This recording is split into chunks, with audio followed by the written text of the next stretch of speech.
Okay, so we're going to be doing chapter 45, quiz 9 in my book, Overcoming ACT Math by Sophia Garcia. If you're interested in getting it, it's available on Amazon. So let's get started. So number 1 says, for a triangle ABC shown below, what is the area? So remember, area of a triangle is equal to half of the base times height, and base and height are going to be two lines that make a right angle with each other.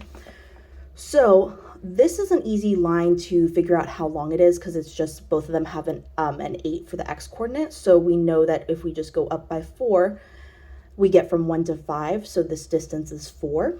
Now that could be our base, and then our height we could draw down from up here. And we could say that the height has to be perpendicular to the base. That has to form a right angle with the base.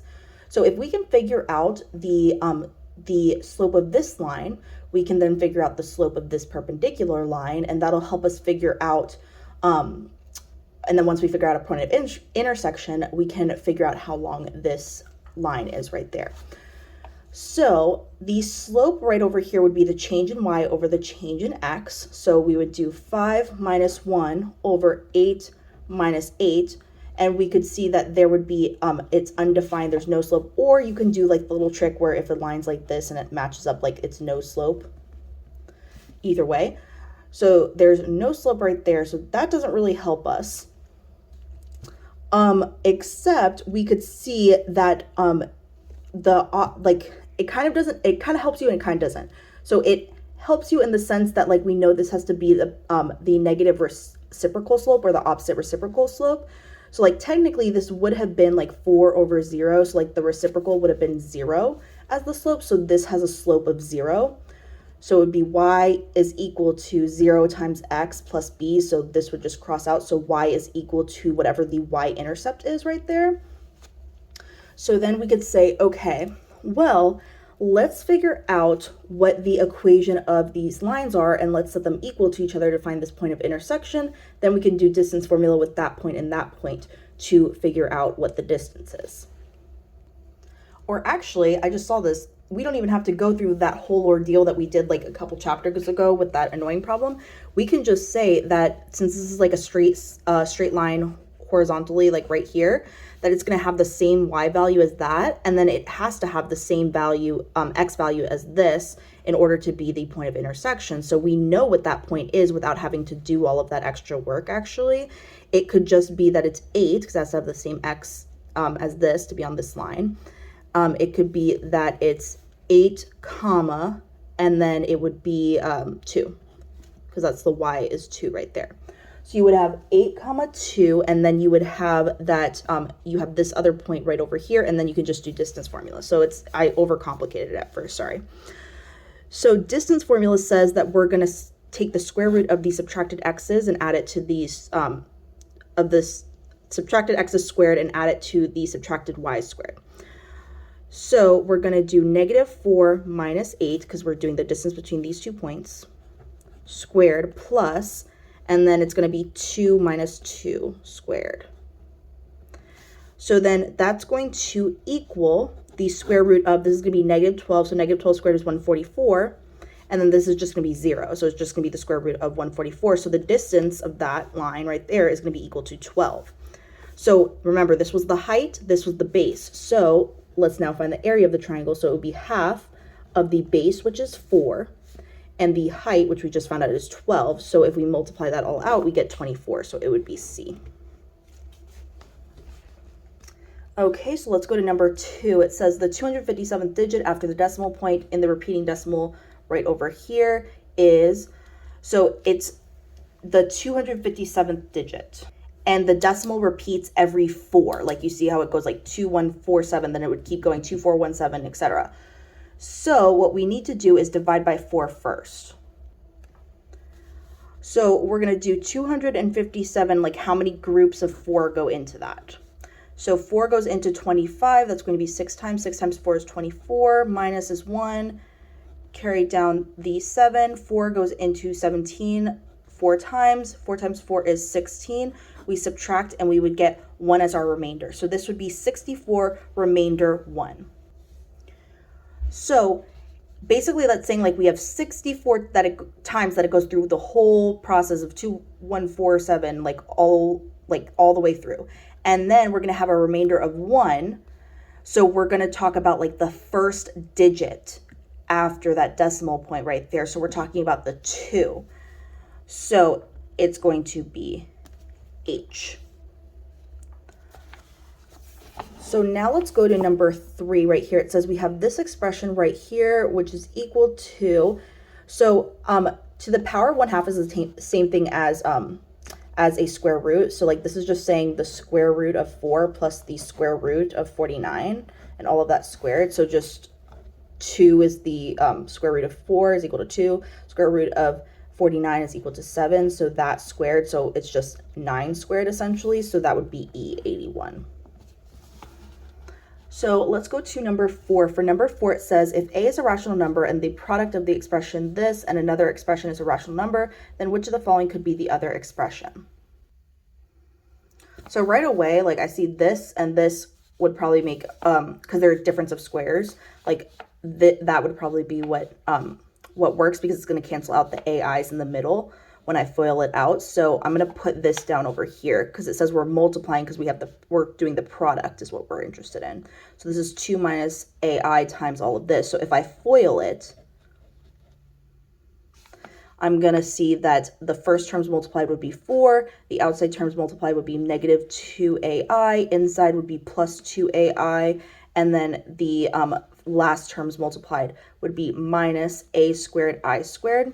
So you see how like these cancel out right there. So then I get rid of those those imaginary numbers. And then I'm just left with 4 minus A squared. And then remember, I squared is the same thing as negative 1. So that would be times negative 1. So now I just have 4 plus A squared. Yeah, that's rational. I've gotten rid of all like my I stuff that I don't like working with because it makes it irrational. So then it would be G. So let's go to number 5 now. It says if x is a negative number and y is a positive number, then y plus x is equivalent to. So let's just pick like numbers to plug into the scenario. So x is a negative number. So let's say x is, I don't know, negative 2. And y is a positive number. Let's just say y is equal to 5. So let's plug it in and see what y plus x would be in that situation. Well, that would be 5 plus negative 2, which would just be 3. So when we plug in these for x and y, we should get 3 if these are truly equivalent expressions. So let's do that. We would get the absolute value of 3 is just 3 minus the absolute value of 2 would just be 2. So then we would get 1. That does not work, so it can't be A. Oh, whoops, I just realized that I plugged in the wrong thing for y when I did that. Whoopsies. I meant to plug into, 5. And so, I can't speak today, sorry guys. So I'm putting in 5. The absolute value of 5 would be positive 5 minus 2, the absolute value of negative 2, which is just 2. So then that would equal 3. So that should work. So this is a possibility, but then let's make sure that the other ones don't work. So then it would be 5 minus negative 2. So then that's going to be minus and minus is plus. So then that's going to be 7. That doesn't work. And then this one would be the absolute value of 5 plus negative 2. So that's going to be the absolute value of 3. So we have to now say that that could be an option as well. And then let's now go to the next one, D, which says we could do absolute value of 5 is 5 plus absolute value of negative 2 is 2. So that's 7. So that doesn't work. So now we have to decide between A and C. So let's pick like something else maybe. So I don't know. Let's pick, let me think for a second of like what might be good numbers. So let's maybe try like this time to pick like a large, like kind of think of it as like a large negative number, I guess, for x. So I'm going to pick like negative 6. And then let's make this be like something like, I don't know, let's just pick 3. So, or actually that might have some weird properties because it equals something that's similar. So like, let's just do 2. Okay, so let's now plug that into answer choice A. So if I take the absolute value of 2 and I subtract the absolute value of negative 6, that's going to give me 2 minus 6, which is equal to negative 4. And if I plug these into the original problem over here, I would get that that's 2 plus negative 6, which is negative 4. So that matches. Now let's try it for C. So then now let's try it with y being 2 plus negative 6 for what x is, and that's going to equal the absolute value of negative 4, which is just positive 4, so that does not match. So it would have to be A. So then let's go to number 6. Given that the perimeter of the regular octagon shown below is this, then the altitude of the triangle is approximately how many units? So I just realized at the beginning of the video, I forgot to mention that like this also has an error right here, that it's supposed to say the perimeter is 192 root 2 instead of that right there. So just be aware of that. That should be the actual number there. So then when you divide by 8, it's this side length is 24 root 2. Sorry about that, guys. I got the numbers mixed up, but that should be when I was like writing this, but that should be fixed in all new editions of the book going forward. So now we have that side is 24 root 2, and I divide the perimeter by 8 because there's 8 sides in eight equivalent sides in a regular octagon. So then what's going to happen is I could say, okay, I'm going to figure out what this angle is. Now I know that like there's going to be, if I divided this all up into like 8 different triangles, there's going to be 8 different triangles making up this whole entire thing. So that would all create like a circle in the middle right here, which is 360 degrees. So if I do 360 divided by the 8 different angles of, that would be like these angles of the triangle 8 different times, then I'm going to get that that's going to be equal to, that would be 45 degrees. So I know that this is 45 degrees, and they want to know what the altitude of the triangle is. So altitude is just like the height. So I'm going to draw down that height, and it's going to break up this into 2 equal parts. So now instead of 24 root 2, I divide that by 2, and I have 12 root 2 on each part. Like this is 12 root 2, and this is 12 root 2. And let's call the height h. Now I could say this is a right angle, so it's 90 degrees. So then also when I draw down that altitude, I'm going to split up the 45 into 2 equal angles. So this is going to be 22.5 degrees right here. Now, so now I have, let me draw that triangle out like nicer over here. So now like this triangle right here is what I'm drawing. So that's going to be 12 root 2. This is going to be h. And then this angle right here is going to be 22.5 degrees. That means that this angle right here has to be 67.5 degrees because it all has to add up to 180. 90 plus 22.5 plus 67.5 equals 180.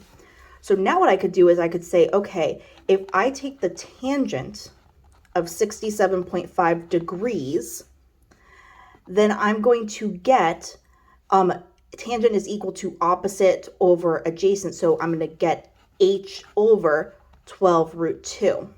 And then I want to solve for what h is, the height, which is also called the altitude.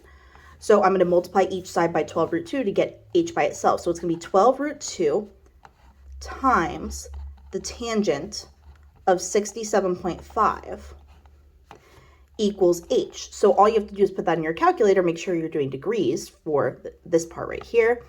And then when you do that, you should get j as your answer.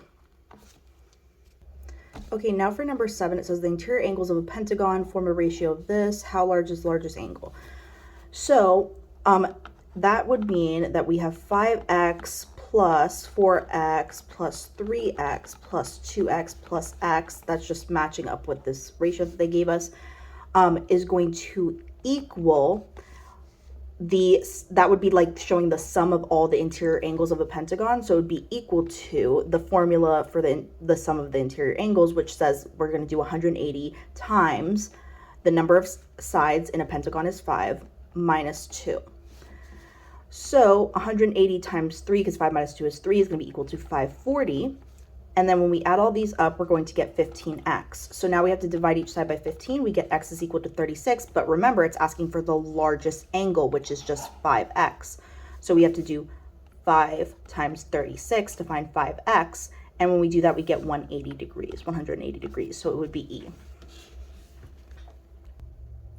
So for number 8, it says Mary's backyard is 180 square feet. How big is her backyard in square yards? So 180 square feet. And we want to turn it into square yards. Okay. Well, remember, there are 3 feet in a yard, but we're talking about squared feet and squared yards. And square yards, sorry. So that means that it's not 3 feet, it's not 3 feet squared, it's 3 squared feet squared. So it would be 9 feet squared. Because if in 1 yard we have 3 feet, that means in 1 yard squared we have 9 feet squared. So there's going to be that many feet squared in 1 yard squared, which is the unit we're interested in. Or square yards is how you say it, whatever. And then what we're going to do is we're going to say that we're going to multiply 180 times 1 and then divide by 9.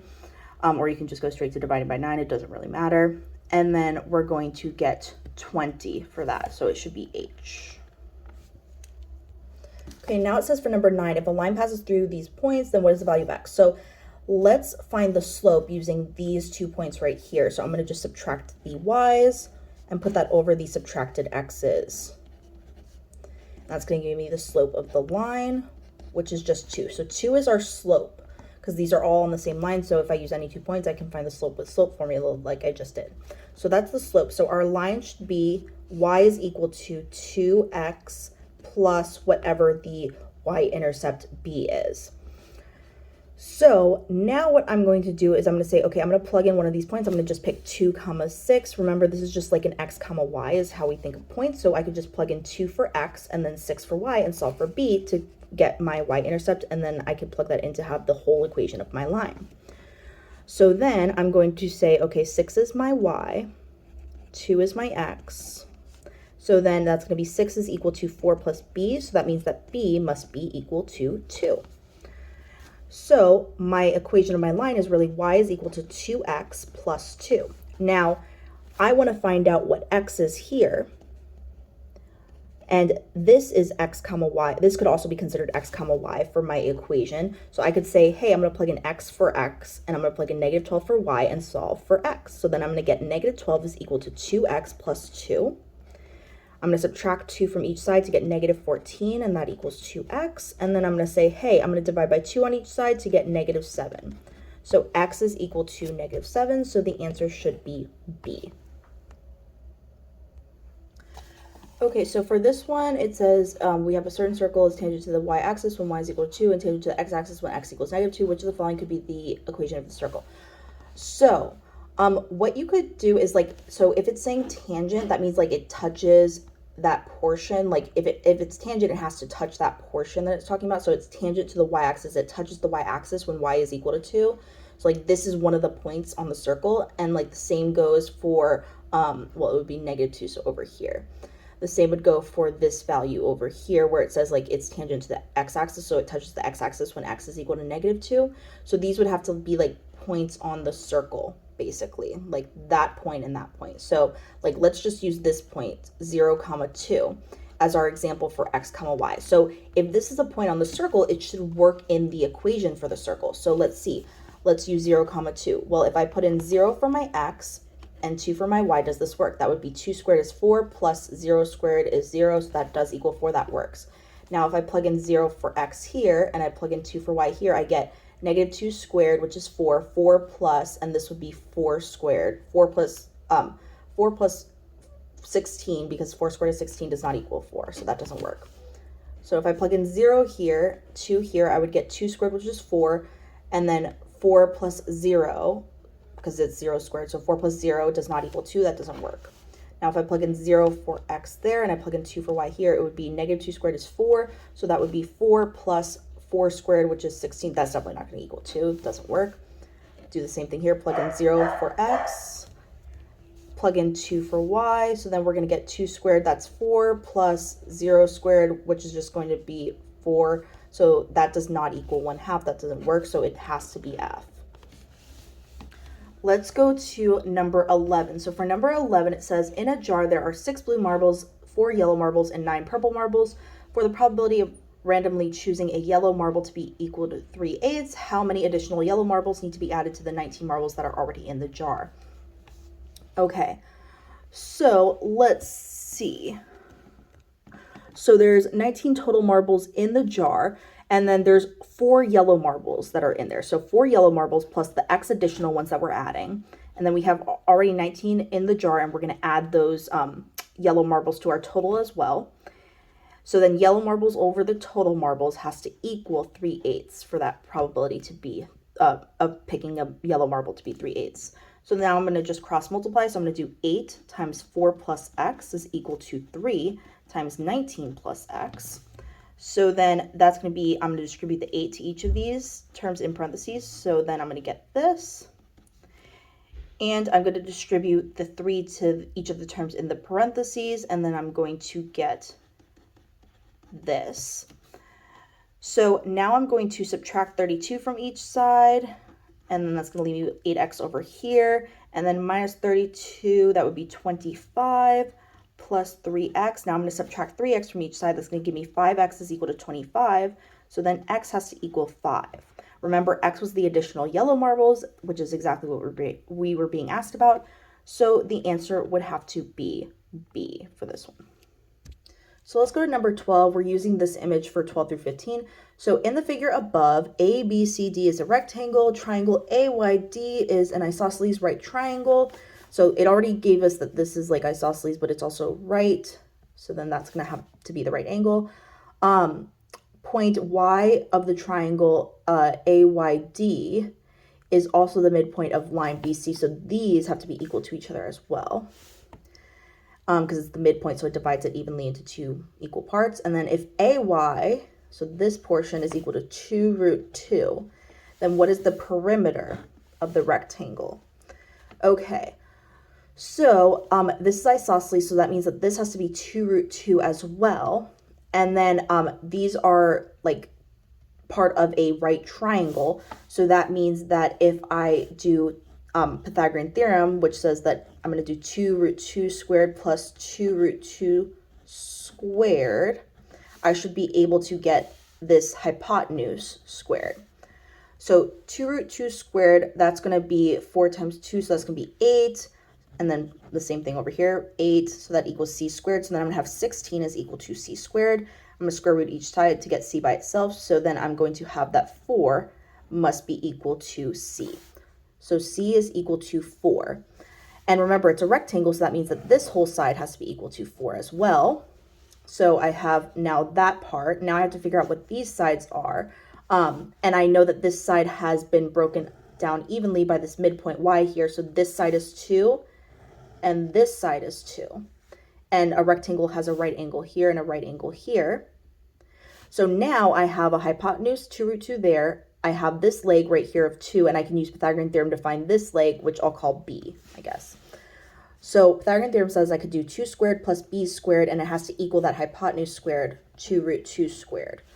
So that means that 4 plus b squared has to equal 8. And then I would just say I'm going to subtract 4 from each side, and then I get that b is equal to 2, which it's a rectangle, so that means the other side also has to be 2. So now I'm going to do 4 plus 4 is 8, plus 2 is 10, plus another 2 is 12. So the answer should be J, 12. So let's go to number 13. It says in the figure above, ABCD is a rectangle. Okay, so basically the same information. What is the area? So area of a rectangle is just length times width. So the length is 4, the width is 2. 4 times 2 is 8. So it would be B. Number 14 says in the figure above, okay, so same exact thing. Then what is the perimeter of triangle AYD? So now we're trying to find the perimeter of AYD. So perimeter of that triangle is just going to be this side plus this side plus this side. So just 2 root 2 plus 2 root 2 plus 4. So 2 root 2 plus 2 root 2, 2 root 2 plus 2 root 2 plus 4. So 2 root 2 plus 2 root 2 is just going to be 4 root 2, and then just put the plus 4 there.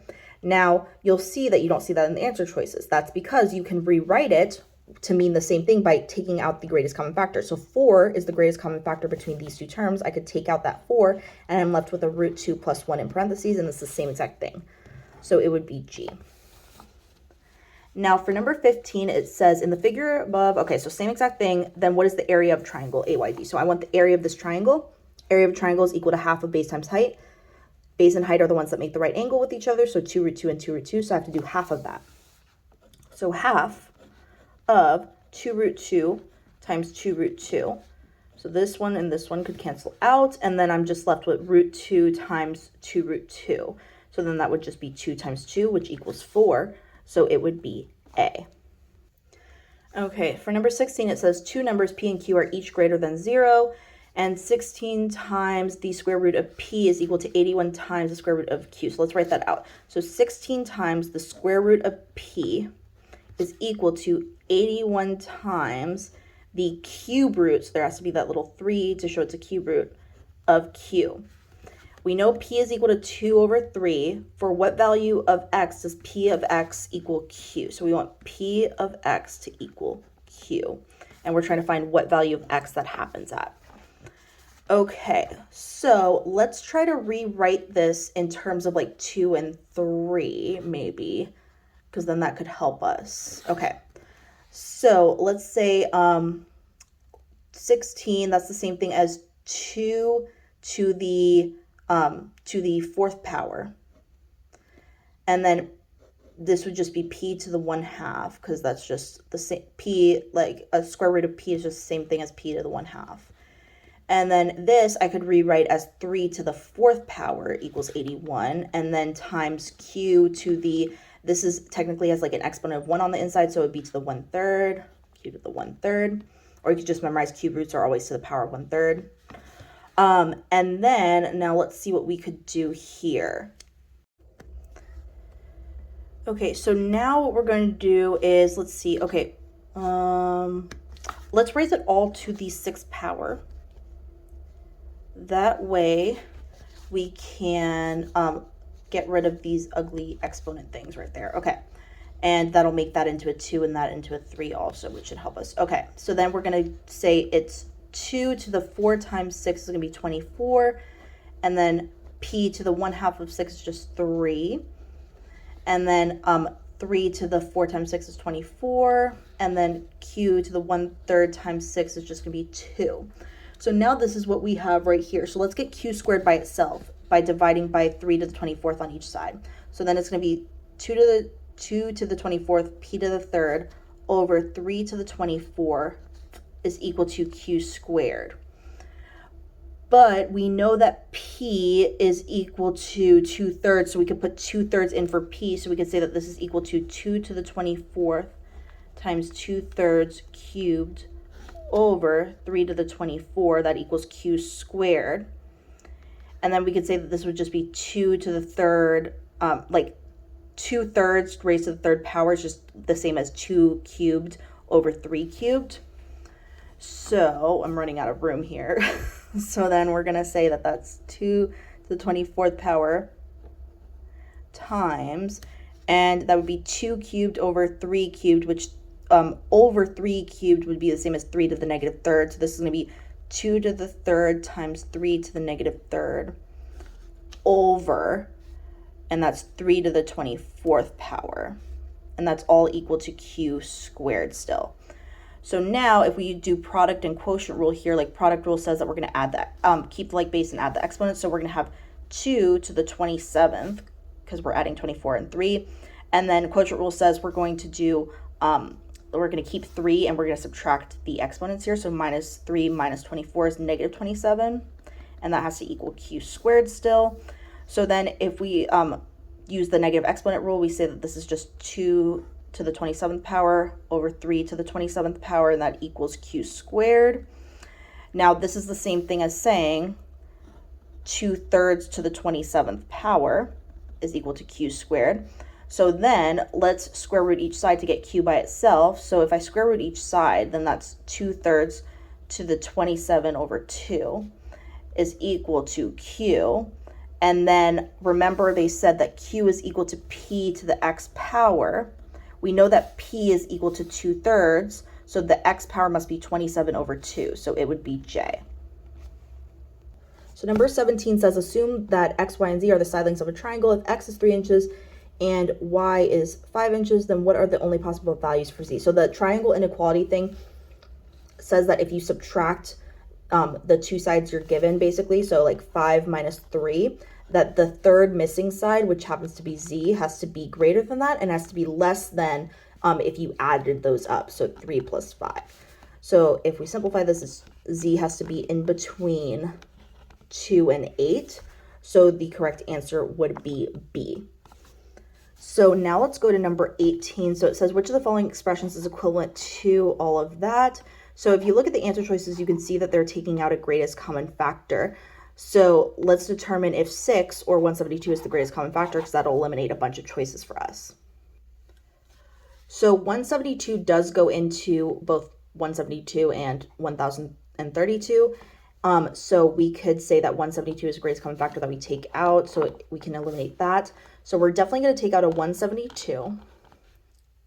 And then what's going to be left inside the parentheses, I'm going to leave a little space because we have to think of the greatest common factor for x, y, and z as well. So then what's left inside the parentheses for the 1000 part is going to be 6 because it goes in 6 times. And then we're going to subtract, and then it would just be like 1, so minus whatever goes here. So now that we've done the greatest common factor for the numbers, let's do the greatest common factor for the x's. So between x squared and x, the greatest common factor is x, so that would leave an x with this guy right over here, and then nothing over here for the x. So then let's look at the y's. So between y to the 5th and y, the greatest common factor is y, so then that leaves you with a y to the 4th right here, and then it would leave you with nothing for y right there. And then between z and there's no z over here, that means like it's not a common factor, so we would just be subtracting z. So this matches up with F. So let's go to number 19. By how much would the sum of 5 numbers have to increase if you want to increase the mean of 5 numbers by 3? So remember, mean is equal to the sum divided by the number of items or data points in your list. So by how much would the sum of 5 numbers have to increase if you want the mean of if you want to increase the mean of 5 numbers by 3? So we want the mean to go up by 3. So then we're being asked like, hey, what do you need to add to the sum? And we're still talking about the same 5 numbers on the bottom. So it's the same number of items, which we'll just say 5, and we could say it was 5 down here. So I just have to ask myself, okay, if this is my original mean sum and like the 5 for number of items in my equation, let's see how much we have to increase the sum by. So all I have to do is just multiply each side by 5, and then I have what I would have to increase the sum by. So multiply each side by 5. So then that's just going to be 15, because if you like multiplied this, you would say like 5 mean is equal to the sum. And like if you multiply by 5 on each side, you're going to get 5 mean plus 15 is equal to the sum plus the question mark. So like that was already like there. So it's just like the plus 15 part that you're adding onto the sum. So it would be D. So let's go to number 20. It says, for the graph shown below, what is the average rate of change for y when x is equal to -3? So that would be like around here. And then x is equal to -1 right over here. So if like we mark that on the graph, that's going to be right here and right here. So, well, that's just 0. Because it's just not changing. It's the same thing right there.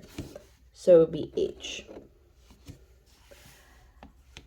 So then let's go to 21. What is the sum of the even integers between 150 and 350? So the sum of so like all the even integers between 150 and 350 basically. So it can't include 150, just remember that. So it's just going to be like basically adding, like, I would just do this in your calculator, 152 plus, I mean, you could do a sequence as well, but like most people, I feel like it would just be, well, that might not be easier actually. No, that might take you a while. But you could, as a workaround, do like 152 plus 154 all the way up until you get to like 348 if you want to, and add all of those. But yeah, it'd probably be faster to do a sequence. And I'm now realizing after I recorded this that there is an error here that I need to fix and update in the new book. So any books bought after September, like let's say the 5th, to give Amazon enough time to prepare that, should have no errors in them because all the errors should be fixed after this. But let's change C to be 24,750. So what is the sum of the even integers between that? So if you're thinking about like what's the number of even integers in between that, because we need to do the sum formula for an arithmetic sequence, because this is an arithmetic sequence if we think of even numbers, because it's going up by 2 for each even number. So the sum of an arithmetic sequence is going to be equal to this formula. And so we're trying to figure out how many even numbers are in between, because that's going to be what our n is. So if you do 350 minus 150, you're going to get 200, but then you have to subtract 1. So then that's going to be 199, and then divide that by 2. So then that means you're going to have 99.5, which is means that you have 99 even numbers between 150 and 350. So then that's going to be 99 for your n value. So you're going to have 99 over 2 times the first number in your sequence is going to be like the first number after 150 that's even. So it's going to be 152 plus, and then your last number, like the 99th even number in your sequence, is going to be the one that's even before 350. So that's going to be 348. So then let's just cross that out so you don't get confused. So then all we have to do is punch this into our calculator, and we get the sum of those 99 even integers between 150 and 350. And when you do that, you should get C.